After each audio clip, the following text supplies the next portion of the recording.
CPI-M के एक वरिष्ठ नेता ने हिमाचल प्रदेश सरकार पर तीखा हमला बोला है।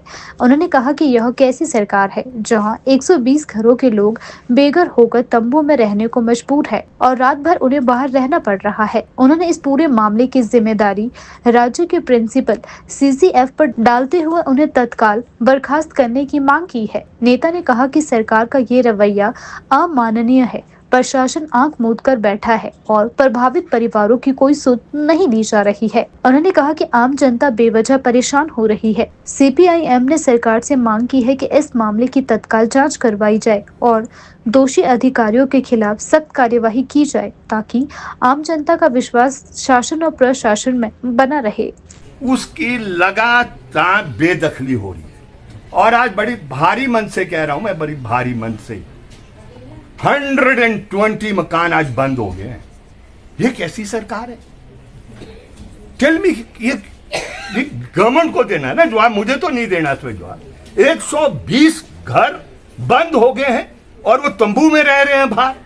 और हिमाचल प्रदेश की सरकार इतने निकम्मे प्रिंसिपल चीफ को बैठाया है फॉरेस्ट के, जो पूरी एक्सरसाइज के बाद कि हिमाचल प्रदेश में जो 2006 का कानून है और क्लियर हो जाए इस बात को, इस प्रश्न को लेकर 2006 का कानून अगर बना है तो sole contribution of the communist party of India Marxist, जिस समय यूपीए 1 की सरकार बनी थी, मनमोहन सिंह कांग्रेस पार्टी और जो उनके समर्थक घटक थे सरकार नहीं बना सकते थे।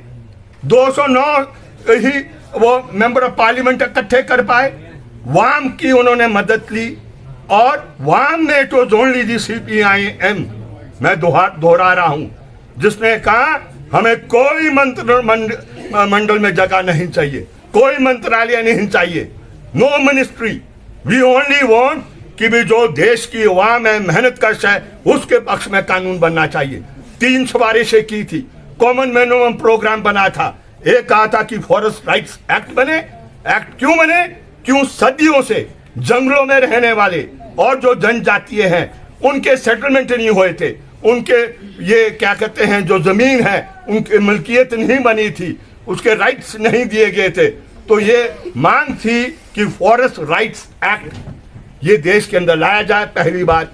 नंबर 2, जो ये ठगी ठोरी का दौर जो चल रहा था, जो तेज देश में आज भी हो गया है, ये मांग की कि आरटीआई कि ये राइट होना चाहिए इंफॉर्मेशन को कलेक्ट करना, कि कैबिनेट की मीटिंग हो रही है, कैबिनेट में क्या बोला है that is should be available for RTI. अफसर बड़े बड़े क्या कहते हैं फाइलों में बातों को दबा देते हैं, करोड़ों करोड़ रुपया डकार देते हैं, that should be available to the RTI. Any common आदमी उसके लिए अप्लाई करे तो जानकारी मिलनी चाहिए। और तीसरी बात की थी कि मनरेगा इस देश के अंदर जो गरीब है उसको देहात के अंदर काम करने के लिए, तो ये देन जनता की है इस देश में, ये एफआरए के कानून को। ये कौन अफसर है, इनको किसने इजाजत दे दी है, किससे इन्होंने ये राय ली? 11 अप्रैल का ऑर्डर इतना खतरनाक है। इतनी एक्सरसाइज करने के बाद नेगी जी की मैं आज भी तारीफ कर रहा हूं। मेरे 100 डिफरेंसेस हो सकते हैं सरकार से, 100 मतभेद हो सकते हैं सरकार से, नेगी जी से हो सकते हैं, लेकिन बहुत सी बातों के ऊपर सहमति है। और हम समझते हैं, सीपीआई-एम ये समझती है कि आजादी के बाद अगर किसी ने हिम्मत की हिमाचल प्रदेश में क्या कहते हैं भूमि, जो भूमिहीन है, जो जंगलों में रहने वाला है, उसको भूमि देने का काम अगर किया है, तो ये मैं समझता हूं नेगी जी की एक कंट्रीब्यूशन उसमें है। It has to be recognised. हमारे जितने मर्जी मतभेद सरकार और सरकार के तंत्र से हो सकते हैं, लेकिन जो करेक्ट है वो सबको मानना है, ये इसको हम अप्रिशिएट करते हैं।